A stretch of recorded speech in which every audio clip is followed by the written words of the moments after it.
Well, speaking of gaining ground, I mean, who are the IU people here?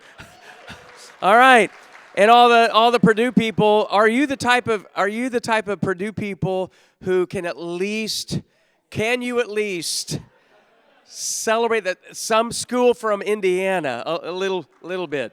There we go. Well, I am not. I never ever thought I would ever live in Indiana. Not because I had anything against Indiana, but it just was never on my radar. But then when we moved here, it'll be this summer 14 years that we've lived here in Indiana, and so I was, my wife's from Kentucky, and so it was always this anti-IU thing going on.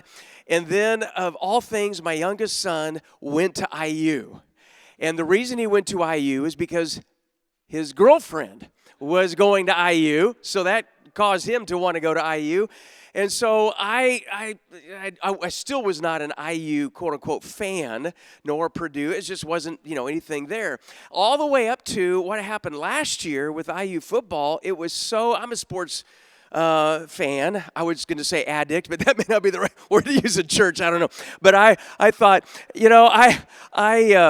I started getting excited about IU football, and then this year it's just been amazing. So we're going to be glued to the TV set this coming Friday night, see what happens there with that. And for all the Purdue fans or Ball State, I hope that there can be just a little bit of love that can be given to at least an Indiana school that's going to the semifinals, and then hopefully be able to go on to the national championship. But anyway, so we are. I say that because IU is incredible.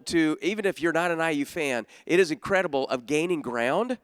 That's going to be a PhD dissertation that someone's going to get into of studying what are the organizational leadership development issues within that sports culture and at IU to be able to gain ground like that, because that is actually a very remarkable story with that. So anyway, we are excited that you're here. I want to find out, before I introduce Chuck to come and join us, I want to find out how many of you are here for the first time. Would you just raise your hand if you're here for the first time? Would you help me welcome our first time Ethos guests?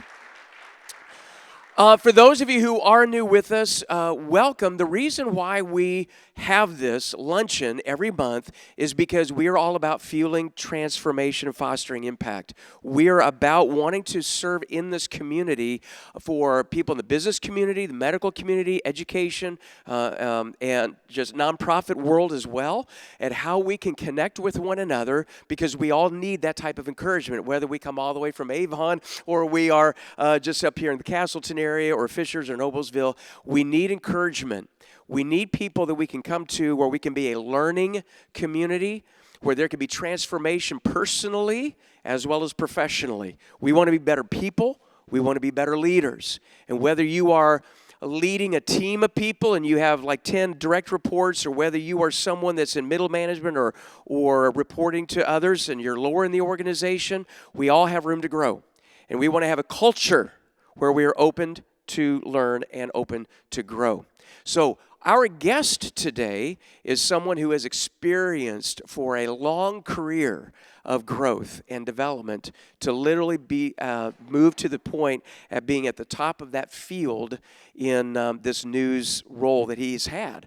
And so we're very honored to learn from him today, to listen to him, and then for you to have table discussion here in a little bit as a follow-up for this. So without any further delay, would you help me welcome Chuck Lofton to come up here on the stage? Chuck, we are honored to have you and Mary. Mary, his wife, is here with us as well. Would you help me welcome Mary? Chuck, we are honored to have you with us. Thank you for accepting this invitation to come. Oh, it's my honor to be here. And for those of you who are members of East 91st Street, it is so great for me to be back. And I'll tell you why. More than 30 years ago, my wife, Mary, and I were going through a rough patch. We've been together it'll be 47 years. She was 10 when I married her. It was scandal. It was, But we were going through a rough patch. And I was in a dark place, Rick, where I really didn't trust anybody.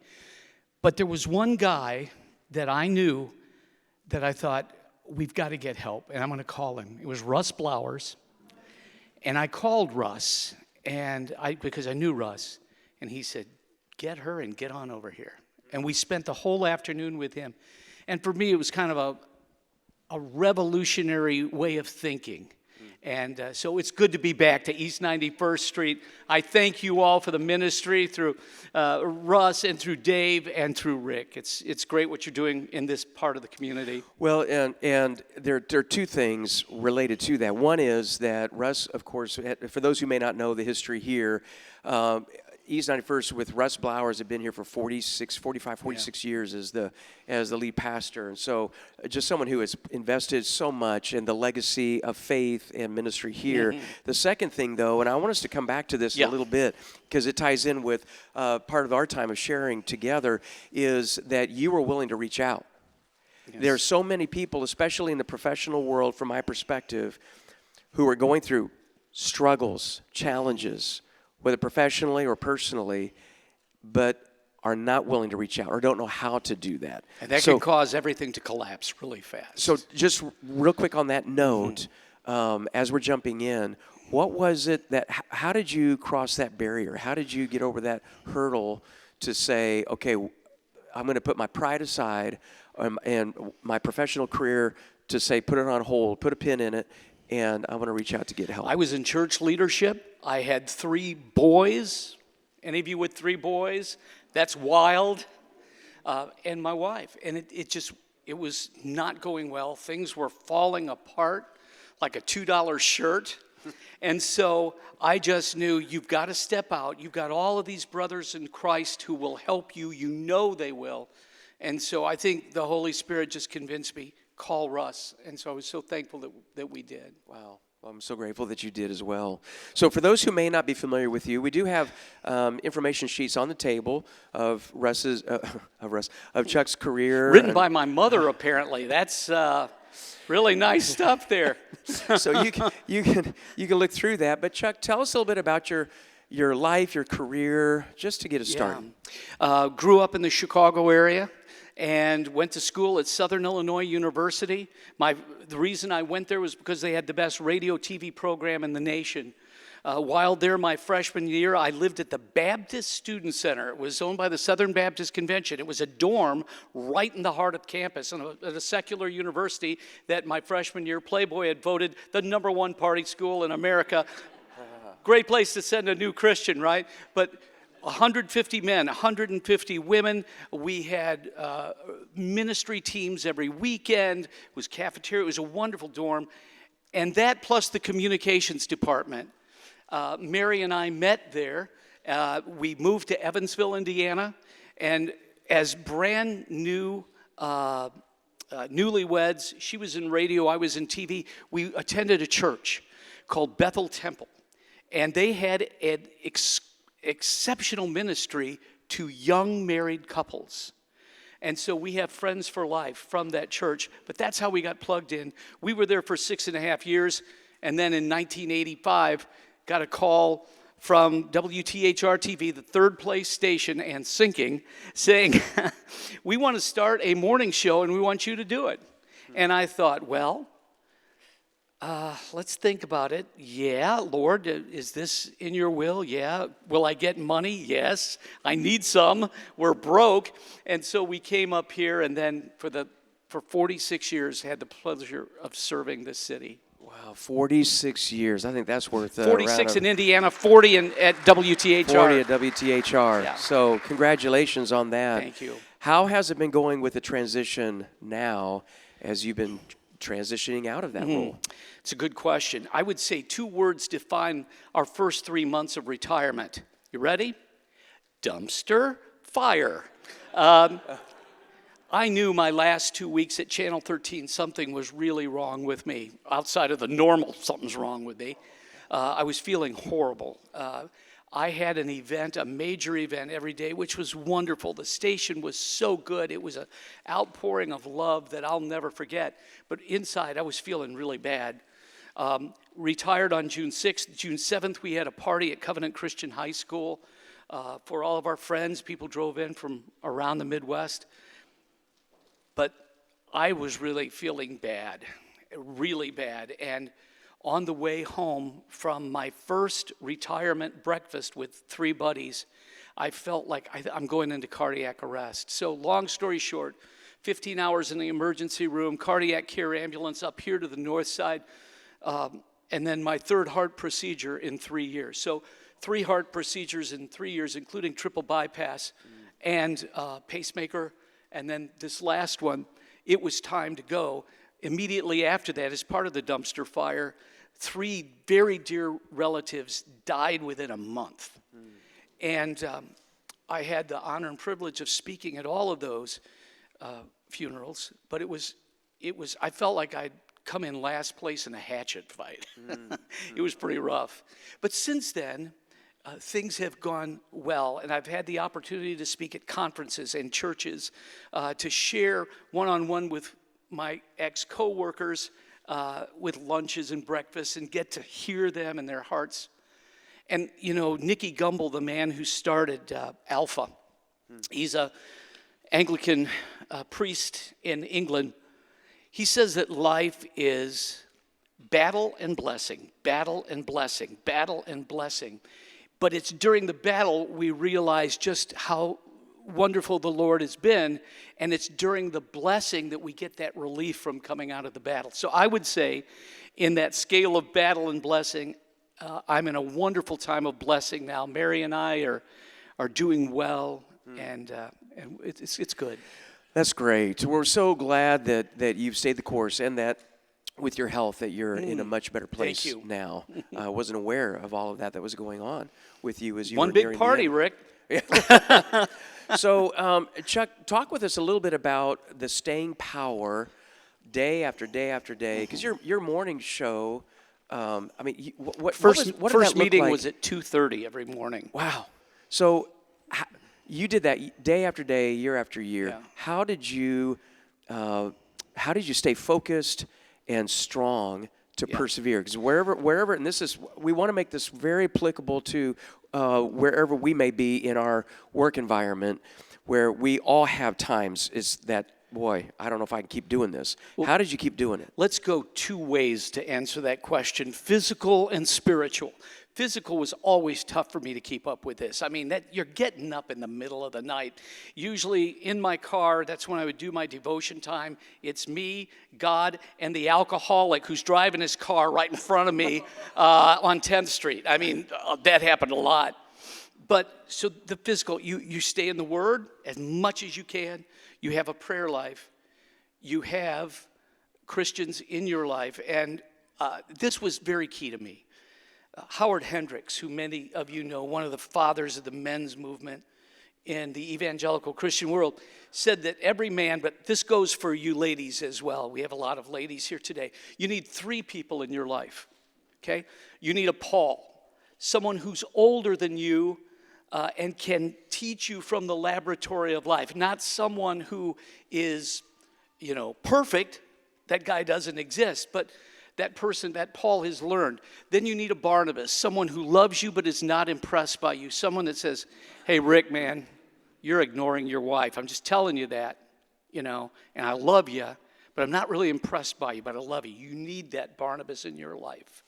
And then thirdly, you need a Timothy, someone who you can speak in to their life. That's important to the staying power. Physically, you got to eat well, you got to sleep when you can, and I'm saying this getting up at 2:30 in the morning. It's like, I don't trust him with this. But yeah, you've got to get your sleep, exercise, and things like that. Just as far as exercise is concerned, Mary and I have been involved in slow strength training for about 7 years, and that's really helped. Good. But those things, both spiritual and physical, are important for the staying power. Mm-hmm. So as you look back and in your line of work, I imagine, we had Scott Swan here, as you know, just a couple of months ago, and I asked him the same question I want to ask you, is how did you keep your identity from being caught up in being a TV person? I mean, news person, but a famous person. How did you keep yourself from getting caught up in that world? I think it's important to be intellectually honest about this. And it would be intellectually dishonest of me to tell all you folks here that being a meteorologist at Channel 13 was not a big part of my identity. The real issue, I mean, you know, we just got back from Orlando to visit our kids, and getting on the plane, there was a lady wanted me to have her picture with her, and, you know, people still recognize me, and I appreciate that, except like when I'm eating a double cheeseburger and it's all over the front of my, but that is a part of my life. It is also part of the ministry that God gave me. So, how do you keep the identity thing? You have to remember who your core identity is. And your core identity is in Jesus Christ. He gives you self-worth. He gives you purpose. He gives you value. And so, yes, being a weatherman at Channel 13 will be with me my whole life. And that's part of my identity, but it's not the core identity of who I am. And I think to have those three people in your life to keep you honest, to have a spouse who loves you and is honest with you, and Mary's been really great about that. She's the most encouraging person I know, but she's also not afraid to tell me the truth. If you have people like that in your life, it helps in this order, and then keep it the word. Well, and Chuck, one of the things that's so intriguing to me with you, and even with other guests that we've had here at Ethos, is that and this may come as a surprise, but we're not intentionally trying to recruit people to come to be interviewed here because they are centered in Jesus Christ. It's that, okay, this is a leadership lunch, this is a leadership network, and we want to make sure that there is a faith in Jesus as a core part of their life. But it's not that's the first message that we're leaning into or starting with. But what's interesting is that everyone, and you especially here and just talking with you, is that is such a central part that if I were not a believer, I would be like, why is that? Why is it that there's so many people such as yourself that have succeeded in life in the way the world would define it, and that Jesus is real to them. So when you're out and about in the marketplace and just in that world, how is it that you have held on to that faith for all of these years as such a central part of your life? When we were in Evansville, we attended a church called Bethel Temple. It's now called Bethel Community Church. It's about the size of East 91st Street. The pastor there was a very well-known, some of you from southern Indiana may know his name, R.R. Schwambach. He was the pastor there for over 40 years.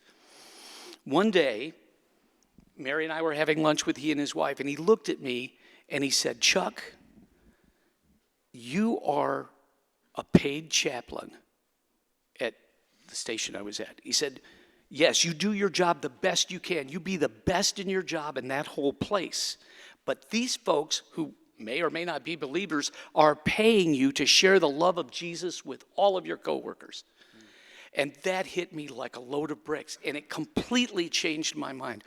I think if you ask the people that I worked with, I hope this is the case, they would tell you that yes, they would call me at home, or yes, they would call me on the phone, or yes, they would sneak into my office when nobody was there and share their burdens with me because I have their best interests at heart. And if you're a COO, a CFO, if you are a leader of an organization, let me ask you that. Do your people that work for you know that you have their best interests at heart? That's the question I think you have to ask. In whatever leadership role. Yeah, I've got the shareholders. I've got their best interests at heart. Yes, I've got my customers. But what about the people who work for you? Because if you're a follower of Jesus Christ, you are a paid chaplain. This organization is paying you, and part of your job, even though it's not in your job description, it's Jesus' job description, is to share his love and his concern for these people that you work with. Wow, that's powerful. We were talking just before we got started here about Brian Mills, that we had here with us a few months ago, CEO of Community Health Network. Great man. Of that type of servant leadership, because in my mind, and I don't know how this may translate for you, but in my mind, someone who's a CEO of a large corporation or someone who's been doing what you're doing as a meteorologist on TV for all these years, that, well, there must be different. They must be like of an echelon or a level that I just am not in that world. And yet, when Brian was here, for those of you here with us, when Brian was here, very much like you, Chuck, he's just a guy who loves the Lord, who just wants to serve people, and he's going to always put the interests of his employees before himself. So how have you how have you done that through the years as a meteorologist? All the people behind the scenes where you work, whether they're setting things up and running mics and all that, or how have you demonstrated that? Well, I think the first thing to do, and if you're a leader, you all know this, right? A good leader equips the people who will work for him or her. You're an equipper, right? But I've found that being an encourager is the thing that always broke through the ice with every person I have ever worked with, except one. He was kind of a stinker. I don't know what his problem was. But everybody, to first, before you share your faith with them, encourage them. Like if they're doing something well, let them know. Send them an email. Tap them on the shoulder. Give them a phone call or a text message. That's how, in my view, you break through the ice and then get to know them and just say, talk to me. And honestly, Rick, and I'm no superstar. I don't have the degrees and the counseling skills that so many have. But usually, if someone comes to my office or behind, our set where the weather center was, I knew that they were coming for a reason, to see me if I was by myself. And I would always say the same thing, talk to me. And they always did. And then the Holy Spirit will hopefully move through you as you become connected with him to be able to meet that person's need, or at least to help that person in getting that need met. That's good. In every profession, there are those who are learners, and there are those who just kind of get stuck. Yeah. And you obviously have continued to be a learner and wanted to pursue excellence. And with the craft, there is the craft of doing what you do and what you've been doing for 40 years. So tell us, how did you keep yourself, what was your process for development that would translate Professional for us? development. Professional development. Yeah. Well, fortunately, Channel 13, and many of you know this, was owned for many, many years by the Wolf family. They were a family based out of Columbus, Ohio.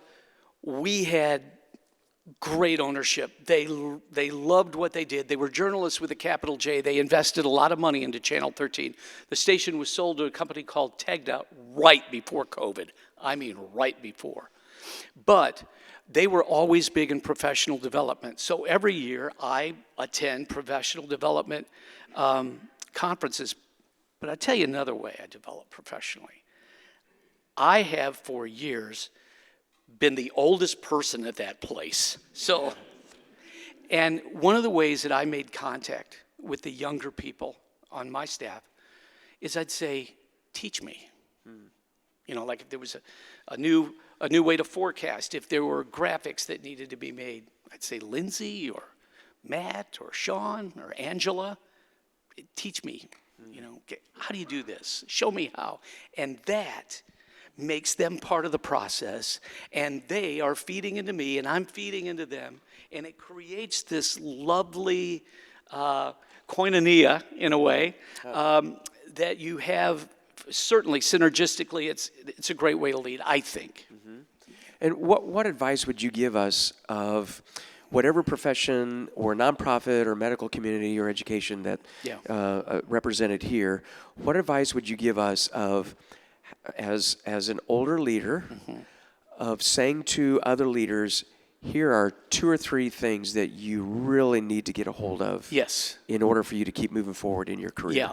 And that would be when you're going through difficulties as well. And maybe I should address that first. If you're going through difficulties, because if you are a leader, and especially those of you who are CEOs or CFOs right now, man, it's a tough time in business. Everything is shaking. The world is shaking. But I would say this. look for the positive in your job today. Like, what do I have going for me that's good? And then secondly, if you're having problems, identify the why, right? Like, sometimes we don't want to, or we want to blame others, or we don't look at ourselves like, maybe I'm the reason I'm having a difficulty. And then seek feedback, seek direct feedback from a real trusted colleague. And again, if you have a person who's a trusted colleague that is honest with you, wow, you are blessed. You know, that's not trying to cover their tail. And then, as I say, remember that it's not going to last forever. Joe Stoll, former executive pastor at Moody Church and president of Cornerstone University, he said something that just blew me away a few years ago, Rick. He said this, we look, especially as a leader, at moments that defined us. You know, in churches, it might be this church split, or we didn't meet budget, or we got deeply in debt. And we hang our hat on those things. But that's not what life is. Life is a full-length movie. And Mary, who's the executive producer? Our Father is the executive producer. And so as we go through these things, I think those maybe tips that I just threw out have helped me. So. That's wonderful, Chuck. Thank you for sharing that. And my prayer is for all of us that we can take those things to heart. And I love tying it back to the three people in your life, the Paul, the Barnabas, the Timothy, of being able to have that type of relationship, those types of relationships where when we're saying, okay, I need to take this step, I need to move in this, I need to stay faithful here, to be able to share that so that we're not going through that alone. You know, when you go through those times, or if you've got someone that you work with, and it may be a fellow leader, or it may be an employee that is just driving you absolutely nuts. Yes, you may have to separate from them. But Mary and I were at the 75th anniversary gala of Good News Ministries the other night. For those of you that are not familiar with Good News Ministries, they operate a mission on 10th and Rural. It's a wonderful ministry. I've been a part of it now for almost 35 years of helping them out in separate ways. Their theme was, do I see him as God sees him? And whether it's a neighbor or a relative, whether it's a coworker or your spouse who's driving you crazy, or your adult children, you raise it, what's wrong with them? I raised these kids and look what has happened. Do I see them as God sees them? Wow. Can I give you just a little story? It's real short. See, Bob Gregory, those of you remember Bob Gregory, he said, when you get a rap, Chuck, that's only a point of reference. So I'll make it short. But the other day, you know, we've had one of our sons who, the reason I'm bald-headed is him. But he's also he's the lover of our family. Everybody loves him. And he has a 6-year-old daughter. And there were times when I thought, Lord, can you find someone else to raise him? Or I just can't take this anymore. But you keep doing, you keep loving them like God loves them. And he has a 6-year-old daughter. We were walking to the park in Orlando the other day, and she started singing Holy Forever by Chris Tomlin. And she said, Papa, sing these praise songs with me. And while Mary was walking with the baby and I was with our granddaughter, she just sang praise songs after praise songs. And this child came from this son who, thank God, I didn't give up on. And thank God I am looking at him and my grandchildren and all of you. I'm trying my best to look at you the way God does. And if you are a leader, it will change your perspective forever. And you'll be a different leader. Wow. That's an excellent note for us to end on, Chuck. And if we only gain one thing from what you shared with us is being able to see other people, our coworkers and family and others around us the way that God sees them. So, Chuck, we want to thank you so much for my being with pleasure. us today. Would you help me thank Chuck Lofton? Chuck and Mary, thank you for being here with us. As we just finished up with our Ethos lunch and just continuing the conversation, I asked you, Mary, to join us. So thank you for taking time to be a part of the conversation. Our pleasure. Grateful for both of you. And as we jump in with this part of our conversation, and welcome you, Mary. Thank you. Give us a little bit of background about, you mentioned in the luncheon about the two of you meeting and getting married, but share a little bit, Mary, of just how the two of you met and how many years you've been married now, and some of the background there. We've been married close to 47 years, and we met in Carbondale at SIU Carbondale, Southern Illinois, and we both lived at the Baptist Student Center. And the very day I came down to investigate the Baptist Student Center, and of course I knew I was going into communications, radio and television is what we called it at the day, and Chuck was the only person I knew who was also a radio and television student. And he was so encouraging and so inviting. And he was the one who got me to my first auditions. He didn't sit still. He got me to my first auditions. Wow. And he's been encouraging me ever since. That's great. So when you got married, Yeah. were you also working in radio television? Yes, I worked at a radio station in Evansville and Okay. later at an advertising agency in Evansville. And all the while, Chuck was working at WFIE, Channel 14 in Evansville. And Mary was doing a lot of creative services writing. So for those of you who are Molly Hatchet fans and have ever heard any Wow. commercials, well, she did Okay. a little bit of everything and was really good at it. Wow. Very little had to do with Molly Hatchet. So then you moved to Indianapolis, and then did you work up here as well? I worked raising two sons at Uh-huh. the time. We had two boys, and our income was cut in half. Yeah. And how would we ever do this? And how would Chuck ever, since he had been on the air in the evenings at Channel 14, how would he ever get up and go on the air at 6:30 in the morning? And then as the years went by, they changed it to 6, and then 5, Wow. and then eventually 4. 4. How would Wow. Chuck ever do that? He was a night person, Wow. but he did it because of love of the game. He loves what he does. Sure, that's great. So walk us through if there's such thing as a normal schedule of the way it was for the two of you when raising kids and with the early hours, and how did Yeah. you navigate through all of that? Don't you think, honey, it depends on where you're sitting at the table, right? Yes. On my side of the table, the goal for me was always, I can't, because of this job, ignore these children. I mean, they're boys.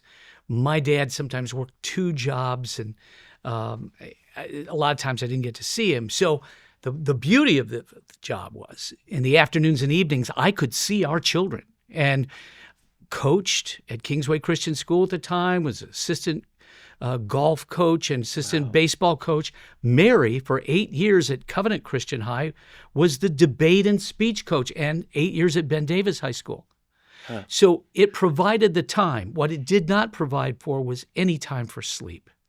So you caught it when Well, you there is could. that. But it's one of those things where, dear Lord, help me. Sometimes I would pick them up at school and fall asleep in the line. Hey, you going to come? Wow. But what about your side of the table? I remember an awful lot of years of trying to keep everybody quiet. And in the early years, when the boys were very small, it was easy because their nap time was your nap time, and they went to bed early and you went to bed early. But later, as they became teenagers, it got pretty difficult to keep everyone quiet. And those boys are all boy. So those of you who are listening who know what all boy means, that's what they were. So Wow. So, as you look back over the years, what are some things that you would say to other parents that maybe have toddlers, little ones, at how to have this healthy balance work-life balance. What would you say are some lessons you learned that you would want to pass on to others? And then what are some things that if you were doing it all over again, you say, I wish we would here's some things we would have done Want me to differently. start? In my view, Rick, honestly, there is no such thing as work-life balance because at one point, the work is going to you have to make a living, right? And at some point, you've got a full day with the kids. So to balance that out all the time, it's difficult. What you have to do, in my view, is to make the most of that day. So maybe it's not a perfect 50-50 work-life balance, but how that day can I make the most of being with these children? And that may involve everything from going to their games or taking them for ice cream after practice. But I think the most important thing, and I think I did a good job with this, but had I do it all over again, I would spend more time just listening. We had a formula for Dad listening to the boys. You know what it was? What's that? I'd take one boy, put him in the car, and you remember, Mary, what I would do? I think it was head for 465. That's they right. weren't going to be able to. They couldn't jump out of the car, so we would drive sometimes the entire loop, sometimes 2 or 3 times until we got something worked out, or I was able to hear them and where they were coming from, then not negotiate, but show them as Dad my point of view and why it was in their best interest. And they didn't have a choice, but it was in their best interest, but try to explain my thinking, but also just to listen to them. Huh. And Yeah. so, yeah. Yeah. How about you, Mary? I would have listened more. That would be the thing, and learn how boys listen, because boys and girls process and listen very differently. With little girls, we're finding out now with little girls. How was your day? Well, Pippa was not nice. She was a lot of talking. But with boys, you have to do it differently. And I remember studying about the time the boys were in junior high, finally getting the idea that yes, you have to get them in the right format to listen. You have to get them alone. You have to get them in a safe spot. You have to do something side by side so that I'm not doing the third degree. And before we started with the lunch today, Chuck and Mary, you were sharing with me a little bit about just the health crisis that you have gone through. Tell us a little bit about that, and how did you process through that? What are some steps that you've taken, and how are you doing? Well, I'm doing passably well right now. Yeah, although I'm doing fine. Thank you. There was a time in 2015. Okay. When it was determined that I had a tumor on my optic nerve, and right at the chiasm of my optic nerve. And interestingly enough, I was also undergoing, at Glick Eye Institute, I was already undergoing treatment for glaucoma.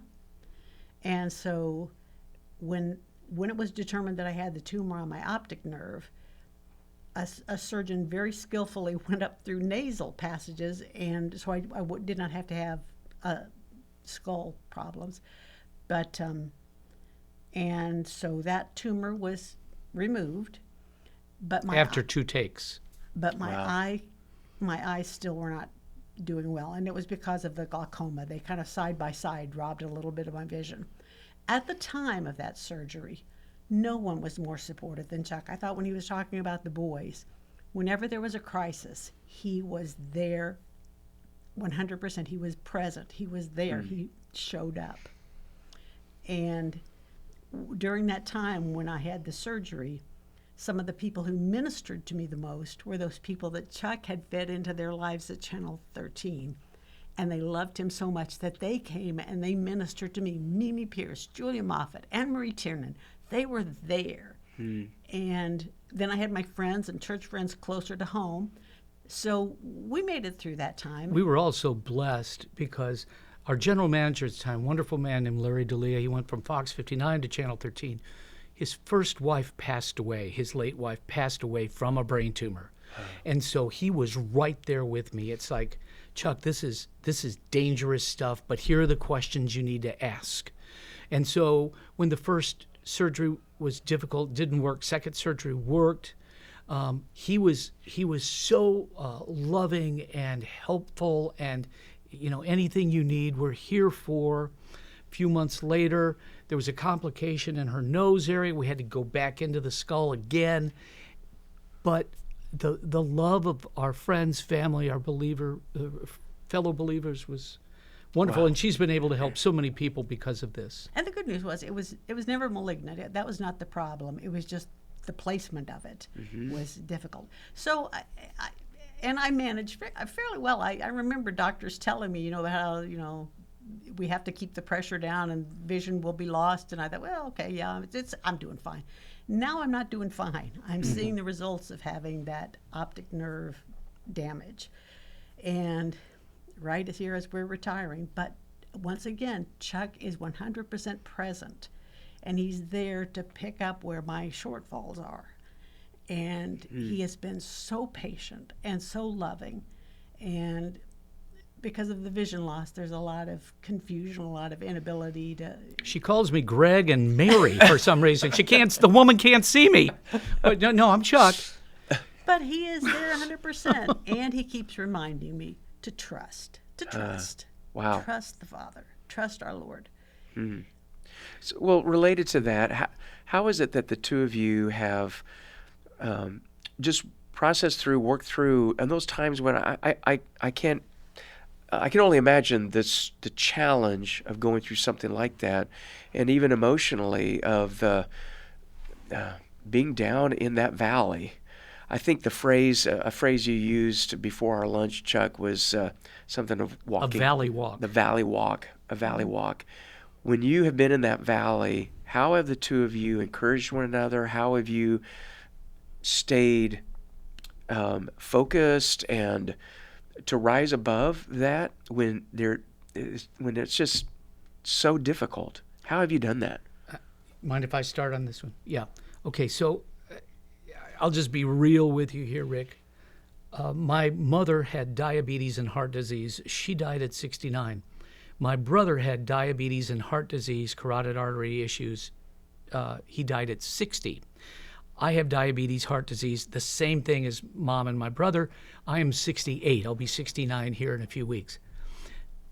I know that because I've seen it, the reality of life is you'd better trust every single day and put it in God's hands and say, okay, Lord, today's another day. And I say this to Mary all the time. Don't waste the day. Tomorrow is not promised. But God may have some wonderful things in store for us on this day, whether it's being his workmanship or helping to avert a crisis in some friend's life, or just to enjoy his presence. And to me, that's the best way for me personally to get through this. Yes, and I talked about my problems that started in 2015, but let's not forget that Chuck has had some serious heart problems and serious issues with controlling diabetes, and there have just been days when he has been in the health valley. And wow, we've sat by hospital beds quite a bit. Yeah, a lot, actually, the past 3 years particularly. And again, it's Christian friends who have helped us. Our family has been wonderful. Our 3 boys are awesome and their wives.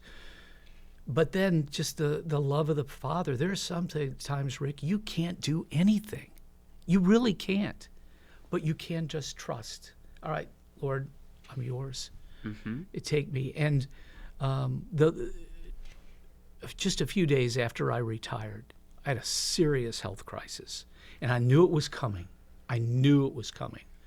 And it was in the hospital on this last go-round, actually in the ambulance to the hospital. I realized, just relax. If you live longer, praise the Lord.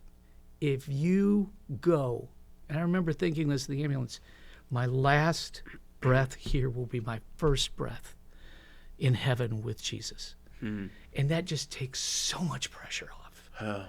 And it gives you a perspective of when you're dealing with other people going through difficult times. If there's someone listening right now or watching this podcast who's going through something, maybe it's a marriage crisis, maybe it's a health crisis, maybe it's with a family member, a child, what would you say to them based on the experience of what you have had? Well, I've just recently received some very, very good advice from a counselor who suggested that I think about Psalm 23. It's everybody knows the 23rd Psalm.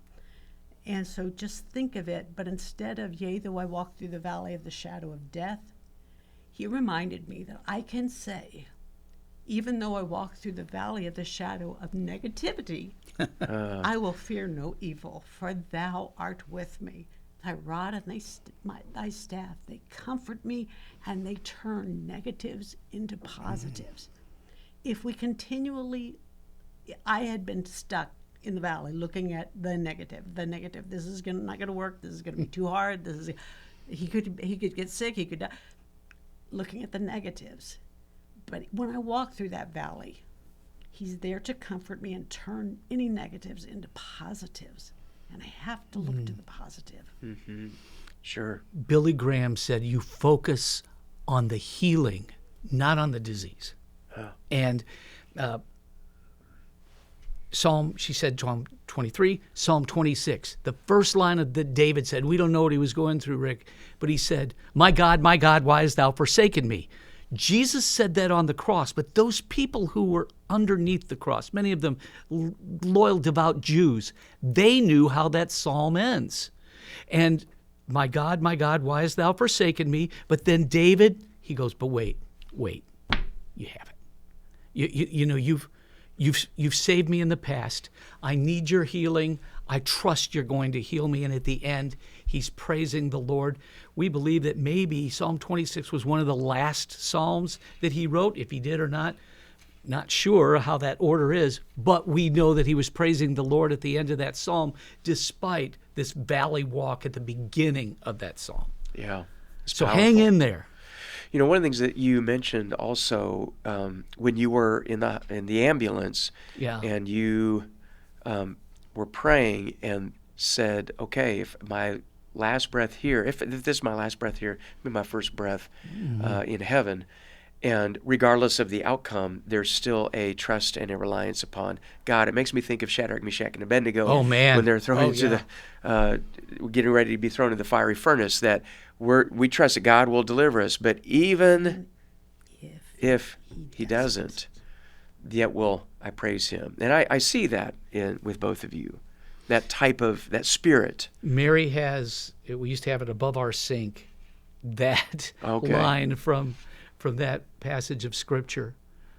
Yeah. Love him and trust him. Well, and we pray that even from this brief conversation that we're having today, that there may be people that will pass this on to someone who is going through something, and to know, okay, wow, if God can do this in their lives, in Chuck and Mary's life, he can do this. Maybe he can do this in my life, and he can do that in your life as well.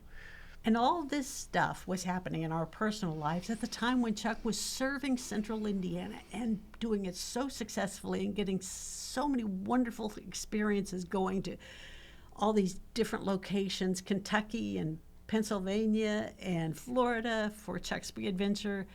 So there was always that. That was so important. Well, and related to that, was there ever a sense of the struggle of wow, this is going on, and yet here you are, you have to be in Pennsylvania, or you have to go do this over here? Was there ever a time of just that, this is so hard, and now you're off doing this? I don't remember it. I don't remember sweating it. I don't remember sweating rejoicing. it. Yeah, I think we kind of look at, this is cool, this is neat, this is gravy. And when you start looking at life that everything is grace, which it is, the rest of the stuff gets put, I think, from a Christ-centered perspective in the proper perspective. Yeah, I knew I was sick, and I know I've got heart disease and I've got diabetes, but I'm at Niagara Falls with my crew right now, and we are having the time of our life. So you're enjoying that day. And the expert crew, those very talented, qualified people. I remember Steve saying over and over again, Chuck has more joy than anybody I've ever known on those roller coasters and water slides. But he knew it's not just happiness. You're not just having fun. It's joy. It is deep understanding that. And as you know, Rick, there's a difference between happiness and joy. Yes. And I think that both of us can say we have that joy, joy, joy, joy down in our heart. Yes. Well, and there's a theme that seems to be percolating and rising to the surface here, is that with your boys when they were growing up, that you said you were going to be present in that moment and taking every day as a blessing, and then sharing that with Mary and all of that. And then whether you're at Niagara Falls or whatnot, that you've been able to have that focus of being present in the moment. I think for many of, and I'll speak for myself, many listeners, and for myself as well, it's hard for me to be present because I'm thinking about what's ahead. How have you been able to discipline yourselves to say, do not be anxious about tomorrow, for tomorrow's in trouble of its own, as Jesus said, and just be present in the moment? Well, I think part of that can answered by a friend of ours, Bill Gaither. We were at a party with Bill, and it was not long after he was on a cruise, and some of the singers, you may remember this, who came to this Alaskan cruise, they were killed in a plane accident on the way to the cruise. It was devastating to everybody there. And he said, you remember what he said? He and Gloria told the group of people on the boat, look, you either believe this stuff or you don't. Wow. And we're devastated. They're gone. They were killed. But they are also in heaven. And we're not going to, as much as we grieve, we're not going to continue to walk through with sackcloth and ashes because they're in the presence of a holy God. When it comes to the Christian life, Rick, you either believe this stuff or you don't. And I would encourage everybody, test him, try him, prove him, said the Lord of hosts, right? And I think you will be blessed because you'll see he is everything he says he is. It's powerful. You know, Peter Drucker has made that famous comment, the now deceased business guru, that strategy, that culture eats strategy for breakfast. There's a culture of a Christ-centered life that will trump any business development, business plan, strategic development, career path that someone has. And I see that so evident in your lives where you have been at the pinnacle of the meteorological world of that profession. And yet it's not about that. What I sense, what I've been picking up on today, is it's not about that. That has given you a platform, as you said in the lunch interview, of being a chaplain in that role that you have. Yeah. And I'm so appreciative of how the two of you have lived your lives in the 47 years of marriage, of not being perfect. None of us is perfect except Jesus, but real and genuine and together in this. And so one of the things I would love to explore in the brief time that we have remaining is what are some of the practices, we could call them disciplines, the habits, the routines that the two of you have had over 47 years of marriage to keep your marriage fresh, to not be overcome by the times of the valley walks that you've had. What are some of the practical practices and habits, routines that you've been able to maintain and develop in your life that helped you with that? When we started dating, I was 18 or 19. She was 18. So we've known each other since we were teenagers, and we've walked this walk. There were days, Rick, when we started in our business and in our marriage, we had nothing. I mean, zilcho, nothing. You could have packed our belongings in a gremlin, which we did. As a matter of fact. We did. But you know, I think the practices that we have followed that have helped so much is we were always in a good church with Christian friends who were honest with us and who loved us and we loved them. And as our marriage started in the incubation role, we were plugged into a good church with older people that spoke into our lives. And then that has grown. And what do you think?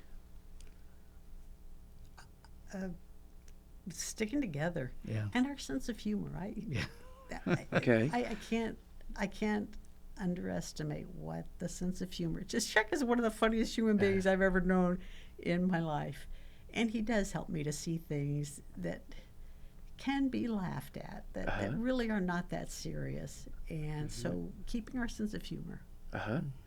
So what I'm hearing you say, there was a Christian community, so you were Yes. connected with others, and doing life together through the years.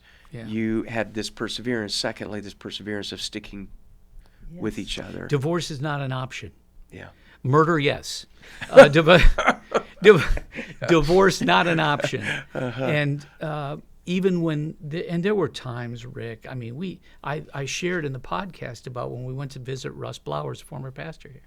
And, but everybody goes through that, right? This is life. And we realize that. It's life. You know, you're going to have, as Nikki Gumbel said, battles, blessing. But the blessings always override the battles. Sure. Which I think there's an important application also with what you just mentioned about coming to see Russ Blowers, which you shared more in the lunch, that you were willing to reach out You to have someone. to, yeah. And I come across, and I'm sure you do as well, so many people who keep their cards close to the vest, and they're not going to share. They don't want people to know, either embarrassment or shame, but a willingness to say, look, we're struggling, we're dealing with this, and we need someone we need to talk with someone about this. And from a man's standpoint, so many men, I was talking with a guy who was former counselor, we had lunch with him Sunday. He said the guys that have the sad, mad, glad, and that's the only emotions they have, they don't listen very well. So you've got to break that sad, mad, glad, that those are the only emotions you have, and you have to be able to listen. Even if you don't want to, you have to listen to your spouse. Okay. Yeah. So community, being with others, stick-to-itiveness, the perseverance, and saying we're going to do this, even reaching out to others. Listening is a key part of it. And humor. And humor with that, being able to laugh, which takes a willingness on our part not to take ourselves so seriously, and to say it's okay for us to, this is not, I'm not king of the world, and it's okay for me to be real, and it's okay to have some self-deprecating humor at times. Especially when you have kids, I think it can get really hairy really fast. Yeah. And one of the great things about my job was that Mary and I, we did have time to get away because there were galas and events and things at night. So we would dress up and we would actually get to enjoy each other's company in that kind of a setting. And then you would have to get up in 2 hours and go. And go to So I don't understand. with my shirt on backwards. Oh, goodness. Well, Chuck and Mary, this has been such a delight. Thank you, Rick. To have this conversation with you. And again, I just want to say to our listeners and those who are joining us, I encourage you to share this with someone else. Let them know about this, because this story, your story, Chuck and Mary, is a story that needs to be shared. And the encouragement for people who may be struggling, going through a hard time in marriage or just professionally. One final word with this is that this whole Ethos Leadership Network really does focus on leadership. But I think it's good and healthy for us to say it's not just the professional development. What happens below the waterline is what's going to come out in our leadership professionally. So we need to work on what's going on under the waterline. Absolutely. And you have really helped us with that. So thank you for your time. Grateful for you both. Thankful for East 91st Street Christian Church, and thankful for Ethos Leadership Network. Keep it going. I think it's an amazing ministry. Oh, we appreciate that. We look forward to it. And speaking of that, just to mention that next month, make sure all of our our Ethos Leadership community, and to reach out to other people, let them know that we're going to have special guest Perry Hines. Great You man. know Perry. We do. Executive Director of Wheeler Mission. He will be with us next month. So that is February the 4th at 12 o'clock, East 91st Street Christian Church. So be sure to go online. People can register, e91church.com/ethos. They can register, but you need to register soon because they do go quickly. So we look forward to that. And again, Chuck and Mary, thank you very much. Blessings Thank to you, brother. Thank It's a you, blessing. Rick. And we look Thank you. forward to just seeing what God's going to continue to do in and through you in the future. Thank you.